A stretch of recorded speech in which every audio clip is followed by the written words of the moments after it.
والصلاة والسلام على من لا نبي بعد اما بعد باب ما جاء في صفة سيف رسول الله صلی اللہ علیہ وسلم۔ رسول اللہ صلی اللہ علیہ وسلم کی تلوار کے کیفیت کا بیان۔ اللہ کے رسول صلی اللہ علیہ وسلم نے جو تلواریں استعمال فرمائیں ان سب کا یہاں پر بیان نہیں ہے، لیکن تاریخی روایت میں اس کا ذکر ملتا ہے کہ رسول اللہ صلی اللہ علیہ وسلم کے پاس کل 9 تلواریں تھیں۔ 9 تلواروں کا ہونا اس بات کی علامت ہے کہ اسباب کا اختیار کرنا توکل کے منافی نہیں ہے۔ اگر کوئی سبب کے طور پر حفاظت کے لیے کچھ چیزیں اپنے پاس رکھتا ہے تو اس کا مطلب یہ نہیں کہ اللہ پر اس کا اعتماد نہیں ہے۔ رسول اللہ صلی اللہ علیہ وسلم کے پاس ایک بھی تلوار نہ ہوتی جب بھی اللہ تبارک و تعالی حفاظت فرمانے والے تھے، لیکن رسول اللہ صلی اللہ علیہ وسلم نے مختلف تلواریں اس لیے رکھیں کہ آنے والی امت کو، قیامت تک کی آنے والی نسلوں کو، امتیوں کو اس بات کا سبق دیا جائے کہ جب تک برسر پیکار رہو گے تب تک امن و امان میں رہو گے اور لوگ تمہیں تسلیم کریں گے۔ افغانیوں کی غیرت دیکا ہے یہ علاج، افغانیوں کی غیرت دیکا ہے یہ علاج، ملا کو ان کے کوہ دامہ سے نکال دو۔ 20 سال پہلے جو لوگ یہ سمجھ رہے تھے کہ گڈے اور گڑیا کا کھیل ہے، یہ آج 20 سال کے بعد معافی تلافی کر کے راہ فرار اختیار کی ہے۔ اور 1400 سال پہلے رسول اللہ صلی اللہ علیہ وسلم نے فتح مکہ کے موقع پر جو عام اعلان کیا تھا اور معافی دی تھی کہ جو اپنے گھروں کے دروازوں کو بند کر لے، جو اپنے ہتھیار ڈال دے، ان تمام کو معافی کا اعلان ہے۔ اسی سنت کو افغانیوں نے ادا کر کے بتلایا کہ جو خاموشی کے ساتھ اپنے ہتھیار ڈال کر نکلنا چاہے وہ نکل جائے، وہ امن و امان میں ہے۔ لیکن کچھ کتوں کو بھونکنے کی عادت ہوتی ہے، سدھیر چودھری جیسے زی نیوز کے اینکر، تو وہ ادھر ادھر کے ویڈیوز کو کلیکٹ کر کے اور وہاں پر ٹی وی پر لا کر اور دوسرے ویڈیوز میں لا کر لوگوں کے ذہنوں کو خراب کرنے کا ان کو موقع فراہم کرتا ہے کہ یہ دیکھو کس طرح خون خرابہ کیا جا رہا ہے، اور حکومت کو کنٹرول میں لینے کے لیے مسلمان کا کس طرح سے خون بہا رہے ہیں۔ یہ ایک غلط میسج لوگوں کے ذہنوں میں ڈالا جا رہا ہے۔ اسلام نے جس قدر عفو اور کرم کا معاملہ کیا ہے اپنے ماننے والوں کے ساتھ اور دیگر لوگوں کے ساتھ، اتنا کوئی دھرم کہیں بھی تعلیم نہیں دیتا۔ جنگ کے موقع پر بھی اللہ کے رسول صلی اللہ علیہ وسلم نے جو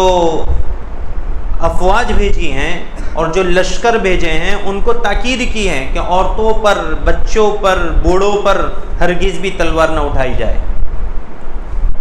کون سا ایسا دھرم ہے جو یہ تعلیم دیتا ہو؟ لیکن رسول اللہ صلی اللہ علیہ وسلم نے یہ تعلیمات دی ہیں اور مسلمانوں نے اس پر عمل کر کے بتلایا ہے۔ ایک رپورٹر جو غالباً رشین ہے یا یو کے سے ہے، اس کا انٹرویو دیکھا تو وہ یہ بتلا رہی ہے کہ مجھے اسلام لانے پر مجبور ہو جانا پڑا اس بات سے فقط کہ مجھے جب پکڑ لیا افغانستان میں تو میرے ساتھ کسی نے کوئی غلط برتاؤ نہیں کیا اور مجھے کسی نے ٹچ تک نہیں کیا، ڈرا دھمکا کر مجھے ایک جگہ پر بیٹھا رکھا، اور جب تک عورتیں نہیں آ گئیں وہاں تک انہوں نے میری نگرانی کی۔ عورتوں نے آ کر مجھے چھوا، میری تمام تفتیش کی، اور اس کے بعد جو قیدیوں کے ساتھ معاملہ دیگر جگہوں پر ہوتا ہے میرے ساتھ وہ معاملہ نہیں کیا گیا۔ بس اسلام کی یہ اچھائی میرے دل میں گھر کر گئی اور میں اسلام لے آئی۔ آج وہ اسلام کی بہت بڑی اسکالر ہیں اور لوگوں کو دین کی طرف بلا رہی ہیں۔ یہ تعلیمات ہیں۔ تو بتلانا یہ ہے کہ رسول اللہ صلی اللہ علیہ وسلم نے یہ جو تلواریں اختیار فرمائیں اور اپنے ذخیرے کے اندر ان چیزوں کو رکھا، اس کی ایک بہت بڑی وجہ امت کو تعلیم دینا ہے۔ اب رسول اللہ صلی اللہ علیہ وسلم کی یہاں پر جو تلواروں میں سے بعض کا ذکر ہے، اس میں فرماتے ہیں حدثنا محمد بن بشار حدثنا وهب بن جرير حدثنا ابي عن قتادة عن انس رضی اللہ عنہ قال كان كبيعة سيف رسول اللہ صلی اللہ علیہ وسلم من فضة۔ تلوار آپ نے دیکھی ہے، اوریجنل میں دیکھی ہے کہ نہیں دیکھی ہے، لیکن فوٹو میں تو ضرور دیکھی ہے۔ تو تلوار کا ایک حصہ ہوتا ہے آگے کا، جہاں دھار ہوتی ہے، ایک بازو میں دھار ہوتی ہے، دونوں بازو میں دھار ہوتی ہے، لیکن ہوتی ہے۔ پھر اس کے بعد جب ہتھا جہاں پر پکڑ ہوتی، موٹ ہوتی ہے، وہاں تلوار پہ ایک گول دائرہ سے ہوتا ہے، موٹ سے پہلے، اور جو تلوار آ کر جو دھار ختم ہوتی اس جگہ پر پھر موٹ ہوتی ہے، اور پھر اس کے نیچے ایک اور دائرہ جیسا ایک راؤنڈ لگا ہوتا ہے، اور اس میں اس کے نیچے کٹوری ہوتی ہے۔ یہ کبیعہ جو کہا ہے نا، کبیعہ، یہ اسی کٹوری کو کہا گیا ہے کہ رسول اللہ صلی اللہ علیہ وسلم کی تلوار میں جو کبیعہ، جو موٹ کے نیچے کی کٹوری جیسی جو گولائی جیسا چیز لگی ہوتی ہے، وہ چاندی کی تھی، اللہ کے رسول صلی اللہ علیہ وسلم کی۔ ان تلواروں کا جو ذکر ہے وہ تاریخی روایتوں میں بھی ہے، اور بعض احادیث میں بھی ہے کہ رسول اللہ صلی اللہ علیہ وسلم کی جو 9 تلواریں تھیں، ان میں سے ہر ایک کے الگ الگ نام بھی تھے۔ ان میں سے 8 تلواریں تو استنبول کے میوزیم میں سیو ہے، اور ایک تلوار قاہرہ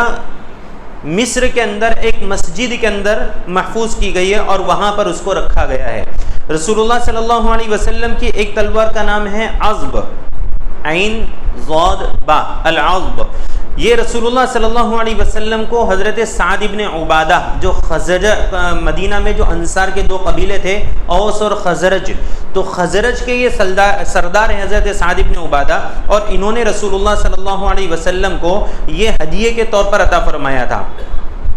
اور رسول اللہ صلی اللہ علیہ وسلم نے غزوہ احد کے موقع پر اسی تلوار کو اپنے گلے میں لٹکایا ہے۔ جب آپ جنگ کے لیے نکلیں، احد جو ہے یہ مسجد نبوی سے 4 کلومیٹر کے فاصلے پر ہے، لیکن اب کہنے کو 4 کلومیٹر ہے، میرا اندازہ یہ ہے کہ 1 سے 1.5 کلومیٹر اب رہ گیا ہوگا، یعنی مدینہ کی آبادی اب بڑھ چکی ہے، تو 1 سے 1.5 کلومیٹر رہ گیا ہوگا۔ اور جہاں تک مجھے یاد پڑتا ہے 24-25 نمبر گیٹ سے 24-25-26 جو گیٹ ہیں، اس سے آپ نکل کے اگر سیدھے چلے جائیں تو بالکل آپ احد پر ہی نکلیں گے۔ تو احد جہاں پر کہ کچھ مشرکین سے سن 3 ہجری میں جنگ ہوئی، اس موقع پر رسول اللہ صلی اللہ علیہ وسلم یہ تلوار لٹکا کر آپ نکلے تھے، اور ایک صحابی ابو دجانہ انصاری ہیں، ان کو رسول اللہ صلی اللہ علیہ وسلم نے یہ عطا بھی فرمائی تھی کہ مشرکین سے مقابلہ کرو۔ اللہ کے رسول صلی اللہ علیہ وسلم نے یہی تلوار دارالحکومت مصر کے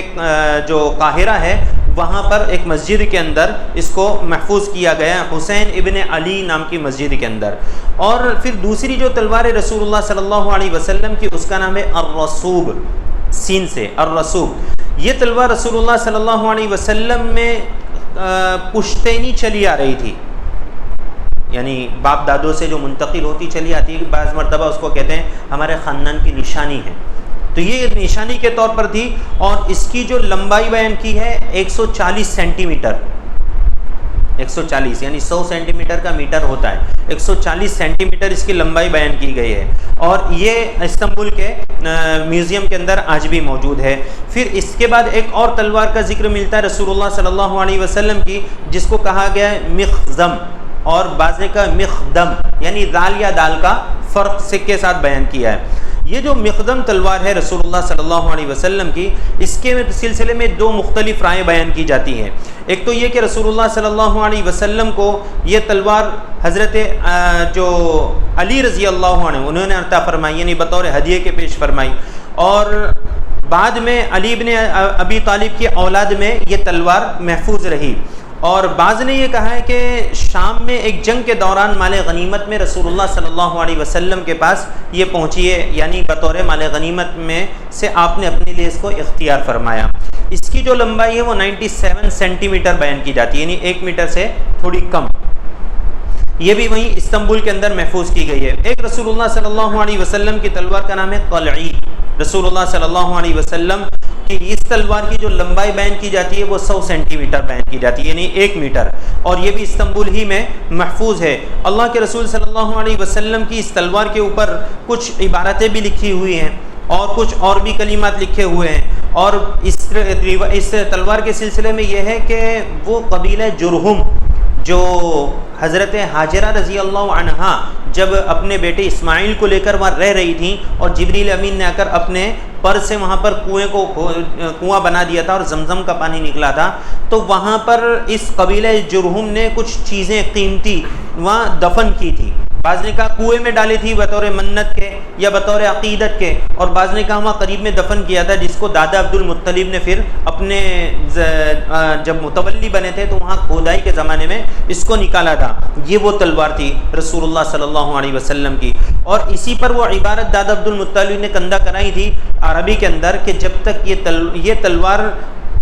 رسول اللہ صلی اللہ علیہ وسلم محمد صلی اللہ علیہ وسلم کے خاندان کی عزت کی علامت ہے،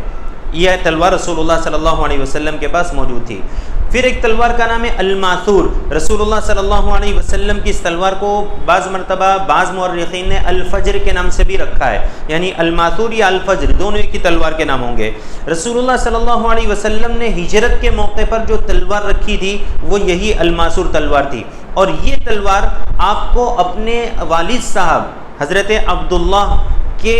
طرف سے بطور وراثت ملی تھی، یعنی باپ کی وراثت سے ملی تھی۔ وراثتیں دو طرح کی ہوتی ہیں، ماں کی وراثت ہوتی ہے اور باپ کی وراثت ہوتی ہے۔ تو رسول اللہ صلی اللہ علیہ وسلم کو یہ تلوار جو ملی تھی وہ اپنے والد صاحب کے طرف سے بطور وراثت کے ملی تھی۔ ایک تلوار ہے الحتف، اس تلوار کے سلسلے میں یہ ہے کہ اس کی 112 سینٹی میٹر لمبائی ہے اور اس میں سونا بھی لگا ہوا تھا،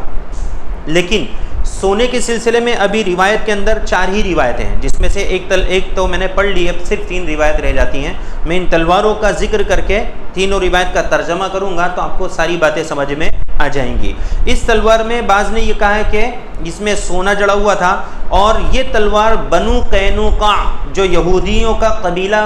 مدینہ میں آباد تھا اور جنہوں نے غداری کری تھی اور جنگ کے موقع پر، تو رسول اللہ صلی اللہ علیہ وسلم نے پھر ان کو مدینہ سے نکال دیا تھا، تو ان کا جو مال غنیمت تھا اس مال غنیمت سے رسول اللہ صلی اللہ علیہ وسلم کو الحتف اور اسی طریقے سے الماسور اور القلعی، یہ 3 تلوار البتار، یہ 3 تلواریں رسول اللہ صلی اللہ علیہ وسلم کو ملی تھی۔ بہرحال رسول اللہ صلی اللہ علیہ وسلم نے اس تلوار کو کہیں جنگ کے اندر استعمال فرمایا، ایسی کوئی روایت اس سلسلے میں موجود نہیں ہے۔ اس کے بعد ایک تلوار ہے جس کا نام ہے البتار، رسول اللہ صلی اللہ علیہ وسلم کی اس تلوار کی لمبائی 101 سینٹی میٹر ہے، اور اس کو کہا جاتا ہے سیف الانبیاء، سیف الانبیاء یعنی نبیوں کی تلوار۔ اس کے بارے میں یہ ہے کہ نبی پاک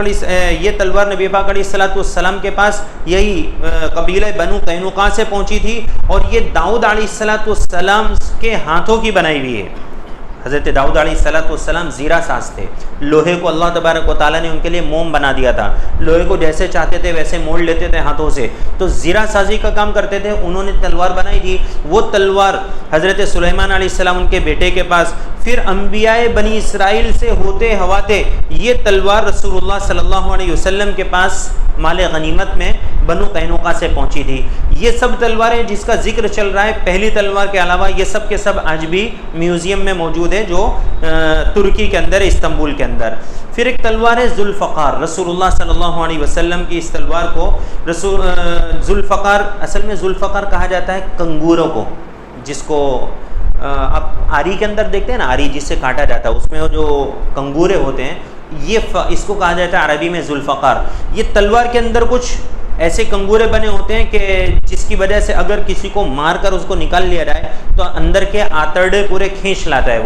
وہ چیز ہوتی ہے۔ تو رسول اللہ صلی اللہ علیہ وسلم کو غزوہ بدر میں سے بطور مال غنیمت کے جو مال ملا تھا، اس مال میں یہ تلوار تھی، اس کو آپ نے اپنے لیے پسند فرمایا تھا، اور بعد میں حضرت علی کرم اللہ وجہہ کو یہ تلوار دے دی گئی تھی، اور حضرت علی کرم اللہ وجہہ نے پھر اسی تلوار سے اس موقع پر جب غزوہ احزاب ہوا تھا تو بہت سے کفاروں کو کاٹا تھا۔ اس میں ایک پہلوان بھی تھا جو کہہ رہا تھا حضرت علی رضی اللہ عنہ کو کہ چل چل تو بچہ ہے، تیرے سے میں بات نہیں کرتا، کسی بڑے کو بھیج۔ تو حضرت علی رضی اللہ عنہ نے فرمایا تھا یہ کہنا کہ تجھے میں ہمت نہیں ہے مجھ سے لڑنے کی، تو غصے میں آ گیا اور وار کیا حضرت علی پر۔ حضرت علی ایک دو قدم پیچھے ہٹ کر آگے بڑھے اور جو تلوار ماری تو اس کو پورا کھڑا کاٹ دیا تھا خود کے ساتھ، یعنی جو سروے لوہے کا وہ پہنتے ہیں خود، پھر زیرہ پہنتے ہیں، وہ سب چیزوں کے ساتھ اس کو کاٹ دیا تھا۔ اور ایسا پہلوان تھا کہ عرب میں کہتے تھے کہ اکیلا 200 کے لیے 100 کے لیے 100-200 کے لیے کافی ہے، ایسا زبردست پہلوان تھا۔ لیکن حضرت علی کرم اللہ وجہ نے اس کو ایک ہی وار کے اندر سلا دیا تھا۔ یہ مسلمانوں کی شان ہوتی ہے، ہمارے پاس تو گھر میں چوہا نکلا ہے تو مارنے کے لیے چھڑی نہیں ملتی ہے۔ ایک تلوار جو ہے وہ قضیب، بعض جو پہلے نوابوں کے واقعات گزرے ہیں نا کہ ایک مرتبہ گھر کے اندر سانپ نکل آیا، تو جو لکھنوی نواب تھے سانپ نکلا تو عورتوں نے چلانا شروع کیا کسی مرد کو بلاؤ مارے، کسی مرد کو بلاؤ اس کو مارے، تو وہ نواب بھی یہی چلا رہا تھا کسی مرد کو بلاؤ جو مارے، کسی مرد کو بلاؤ جو مارے۔ یہ حالت ہو گئی ہے، سمجھ میں آئی کہ یہ نوابوں کے قصے تھے، اب سب نواب ہو گئے ہیں، اللہ حفاظت فرماوے۔ ایک تلوار ہے جس کا نام ہے قضیب۔ یہ قضیب جو تلوار ہے رسول اللہ صلی اللہ علیہ وسلم کی، اس کی چوڑائی سب سے کم تھی، پتلی تلوار تھی یہ، اور رسول اللہ صلی اللہ علیہ وسلم کا نام مبارک بھی اس پر کندہ کرایا گیا تھا آپ علیہ السلام کا، اور بعض میں یہ ہے کہ اس پر کلمہ بھی کندہ کرایا گیا تھا، تو کلمے میں آپ کا نام ہوگا یا صرف آپ کا نام ہی کندہ تھا۔ یہ کل 9 تلواریں رسول اللہ صلی اللہ علیہ وسلم کے استعمال میں تھیں۔ حدثنا محمد بن بشار حدثنا معاذ بن هشام حدثني ابي عن قتادة عن سعيد بن ابي الحسن قال كانت كبيعة سيف رسول الله صلى الله عليه وسلم من فضة۔ حضرت سعید ابن ابی الحسن یہ فرماتے ہیں کہ حضرت نبی پاک علیہ السلام کے تلوار کے مونٹ کا جو نچلا حصہ تھا جس کو کٹوری کہا جاتا ہے، گولائی کہا جاتا ہے، وہ چاندی کا تھا۔ حدثنا ابو جعفر محمد بن صدران البصری حدثنا طالب بن حجیر عن ہود وهو ابن عبد الله بن سعد عن جده قال دخل رسول الله صلى الله عليه وسلم مكة يوم الفتح وعلى سيفه ذهب وفضة۔ یہ آئی وہ روایت جس میں نے کہا نا کہ ایک تلوار کے بارے میں یہ ہے کہ اس میں رسول اللہ صلی اللہ علیہ وسلم کی تلوار میں کچھ سونا لگا تھا۔ اب 2 باتیں سمجھیے، ایک تو یہ ہے کہ خاص طور پر رسول اللہ صلی اللہ علیہ وسلم نے وہ تلوار بنوائی اور اس میں سونا لگایا، تو آپ نے اتنی تفصیل سنی، کہیں بھی ایسا ذکر تو آیا نہیں کہ رسول اللہ صلی اللہ علیہ وسلم نے اسپیشل اپنے لیے کوئی تلوار کو ڈھلوایا ہو، بنوایا ہو۔ جتنی آئی تھی سب کہیں نہ کہیں سے، کہاں تو ہدیتاً آئی تھی، کہاں مال غنیمت میں سے آئی تھی۔ تو رسول اللہ صلی اللہ علیہ وسلم نے خود سونا نہیں لگایا، لیکن تھوڑا بہت سونا لگا تھا اور تلوار استعمال کے لائق تھی تو آپ نے استعمال فرما لی۔ لیکن اس روایت کے سلسلے میں محدثین یہ فرماتے ہیں کہ اس روایت کے جو راوی ہیں وہ ضعیف ہیں، سونے والی روایت کا کہیں بھی ذکر رسول اللہ صلی اللہ علیہ وسلم کی تلواروں میں نہیں ہے، اس لیے اس روایت کا اعتبار کم کیا جائے گا۔ فرماتے ہیں کہ حضرت ہود جو کہ عبداللہ ابن سعد کے بیٹے ہیں اور یہ اپنے دادا سے نقل کرتے ہیں، کیا نقل کرتے ہیں؟ یہ کہتے ہیں کہ رسول اللہ صلی اللہ علیہ وسلم فتح مکہ کے موقع پر جب داخل ہوئے تو آپ کے پاس جو تلوار تھی اس میں سونا اور چاندی دونوں مڑا ہوا تھا۔ چاندی کا ذکر تو ابھی گیا ہے کہ کٹوری تھی، اور سونے کا جو ذکر ہے وہ جو تلوار کا حصہ آتا ہے اور پھر مونٹ کے پاس جہاں جوائنٹ ہوتا ہے تو وہاں سونا تھوڑا نظر آتا ہے۔ یہ آپ اس کو جو میوزیم کے اندر محفوظ ہیں تلواریں، اس کو جب آپ سرچ کریں گے تو اس میں آپ کو اس کے فوٹوز ملیں گے رسول اللہ صلی اللہ علیہ وسلم کے، تو تھوڑا سونا یہاں نیچے کی طرف آ کر پیلا پیلا دکھائی دیتا ہے، لیکن یہ کوئی ضروری نہیں ہے کہ وہ سونا ہی ہو، تانبا پیتل بھی ہو سکتا ہے جو سونے کی شکل میں نظر آ رہا ہے۔ اور رسول اللہ صلی اللہ علیہ وسلم نے مردوں کو جب سونے کے استعمال سے منع فرمایا تو آپ علیہ السلام سونا استعمال نہیں فرمانے والے ہیں، اس لیے وہ جو سونا جیسا نظر آ رہا ہے ہو سکتا ہے پالش ہو، یہ بھی ہو سکتا ہے کہ پالش ہو، اور یہ بھی ہو سکتا ہے کہ پیتل جیسی کوئی اور دھات ہو جو سونے کی شکل میں نظر آ رہی ہے۔ حدثنا محمد بن شجاع البغدادي حدثنا ابو عبيدة الحداد عن عثمان بن سعد عن ابن سيرين قال صنعت سيفي على سيف سمورة بن جندب وزعم سمورة انه صنع سيفه على سيف رسول الله صلى الله عليه وسلم وكان حنفيا۔ یہ روایت 2 الگ الگ سندوں سے ذکر کی ہے، اور اس میں پہلی بات تو یہ سمجھیے کہ اس روایت کو بیان کیا ہے ابن سیرین نے، عبداللہ ابن سیرین، جو خواب کی تعبیر کے بہت بڑے امام گزرے ہیں، عبداللہ ابن سیرین۔ انہی کے پاس زبیدہ نے اپنے بندے کو بھیجا تھا، زبیدہ جو ہارون رشید کی بیوی تھی اور جنہوں نے نہر بنائی تھی بصرہ سے لے کر مکہ تک، کہ جو حجاج کرام آتے ہیں مکہ میں پانی کی تنگی ہے تو نہر بنائی تھی، آج بھی اس کے باقیات موجود ہیں، اگرچہ نہر جاری نہیں ہے، پہلے اب پانی کا انتظام ہو گیا تو اس کا دھیان کوئی دینے والا نہیں ہے، لیکن انہوں نے خواب کی تعبیر پوچھی تھی زبیدہ نے کہ اپنے باندی کو بھیجا اور یہ کہا کہ جا کر کہنا کہ ایسا ایسا میں نے خواب دیکھا ہے، تو عبداللہ ابن سیرین نے بتایا تھا کہ یہ خواب آپ نہیں دیکھ سکتی ہیں، جنہوں نے دیکھا ہے ان کا تذکرہ کریے تو میں تعبیر بتاتا ہوں۔ تو بہرحال انہوں نے خواب یہ دیکھا تھا کہ لوگ میرے ساتھ زنا کر رہے ہیں۔ اب اتنا ایسا کوئی خواب خاتون دیکھے تو شرم میں بتائے گی نہیں، لیکن بہت اہم خواب تھا، تو انہوں نے جب بھیجا یہ کہہ کر کہ زبیدہ نے جو ملکہ ہیں اس وقت بادشاہ کی، انہوں نے دیکھا ہے، تو اس وقت ان کو یہ بتایا تھا کہ آپ سے اللہ تبارک و تعالیٰ کوئی ایسا کام لے گا جس سے پوری امت فائدہ اٹھائے گی، چنانچہ انہوں نے وہ نہر زبیدہ بنائی تھی۔ تو حضرت محمد ابن سیرین، عبداللہ ابن سیرین نہیں، محمد ابن سیرین یہ فرماتے ہیں کہ میں نے اپنی تلوار سمورہ ابن جندب رضی اللہ عنہ کی تلوار جیسی بنوائی، سیمپل دیا اور کہا مجھے ایسی تلوار بنا دو، تو جو بنانے والے ہوتے ہیں لوہار، انہوں نے بنا دی۔ اور فرماتے ہیں کہ سمورہ ابن جندب نے رسول اللہ صلی اللہ علیہ وسلم کی تلوار دیکھ کر اپنی تلوار بنوائی تھی، تو گویا میری تلوار رسول اللہ صلی اللہ علیہ وسلم کی تلوار جیسی ہوئی۔ اور فرماتے ہیں کہ اس میں جو سمورہ ابن جندب ہیں یہ تعلق رکھتے ہیں یمن کے قبیلے حنفی سے، کہتے ہیں وہ کان حنفیًا، وہ حنفی تھے، تو حنفی شافعی مالکی وہ حنفی نہیں، قبیلہ بنو حنیفہ سے تعلق ہے، اور قبیلہ بنو حنیفہ سے جب تعلق ہوا تو اب روایت کا مطلب یہ ہوا کہ ان کی یہ حنفی خاندان سے، بنو حنیفہ قبیلے سے ہیں، تو رسول اللہ صلی اللہ علیہ وسلم کی جو تلوار تھی وہ اس طرح کی تھی جو قبیلہ بنو حنیفہ تلوار بنایا کرتا تھا، یہ تلوار بنانے کا کام کرتا تھا یہ قبیلہ، تو ان کی تلوار اس قبیلے سے بنی ہوئی، تو اپنی تلوار حضرت سمورہ ابن جندب کی تلوار کی طرح بنوائی، مطلب جو رسول اللہ صلی اللہ علیہ وسلم کی تلوار ہے وہی میری بھی تلوار ہے، سیم ٹو سیم ڈیزائن میں۔ اور یا پھر یہ مطلب ہے کہ یہ حنفی تھے، تو مطلب یہ ہوا کہ تلوار بنا جو رسول اللہ صلی اللہ علیہ وسلم استعمال فرماتے تھے ویسی ہی تلوار وہ لوگ بنا کر دیا کرتے تھے، دونوں باتیں الگ الگ ہیں، یا تو وہ تلوار استعمال کرتے تھے رسول اللہ صلی اللہ علیہ وسلم جو قبیلہ بنو حنیفہ بناتا تھا، یا آپ کی تلوار دیکھ کر قبیلہ بنو حنیفہ نے ویسی تلوار بنانا شروع کی۔ دونوں باتوں میں صرف اتنا ہی فرق ہے کہ آپ پہلے سے بناتا تھا وہ قبیلہ، وہ تلوار آپ نے استعمال کی، یا آپ کی تلوار دیکھ کر بعد میں وہ قبیلہ ویسی تلوار بنانے لگ گیا۔ یہ ہے رسول اللہ صلی اللہ علیہ وسلم کی تلواروں کا ذکر۔ آئندہ جو باب قائم کیا ہے اس زیروں کا بیان ہے۔ رسول اللہ صلی اللہ علیہ وسلم جو زیرہ استعمال فرماتے تھے تو آپ نے جو زیرہ پہنی ہے کس کس طریقے کی زیرہ پہنی ہے، اور ان زیروں کے بھی نام ہیں، آپ علیہ الصلوۃ والسلام کے جیسے تلواروں کے نام ہیں۔ اس سے پتہ یہ چلا کہ اپنی چیزوں کے نام رکھے جا سکتے ہیں، جیسے آپ کے پاس بہت سارے کپڑے ہوتے ہی ہیں تو آپ نے کپڑوں کے نام رکھ لیے، آپ کے پاس کچھ جانور ہیں آپ نے ان کے نام رکھ لیے۔ عرب میں نام رکھنے کا